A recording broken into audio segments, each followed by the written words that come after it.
guys, tatanggalin ko na yung ano niya, oh. Yung tinusukan kahapon. Ito yung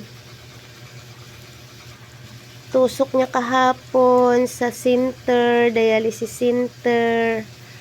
Oh, di ba? Yun. Oh, ayan, wala nang dugo. So, sa bagay, ilang hours na ito. Wait lang. Hindi pa tapos. Yan. Kaya yung iba dyan okay pa talaga ang mga kidney. Ingatan na. Kaya ang hirap-hirap. Totoo lang, sa gamot pa lang ay ewan. Ay po, may dugo-dugo pa Yan. Oops.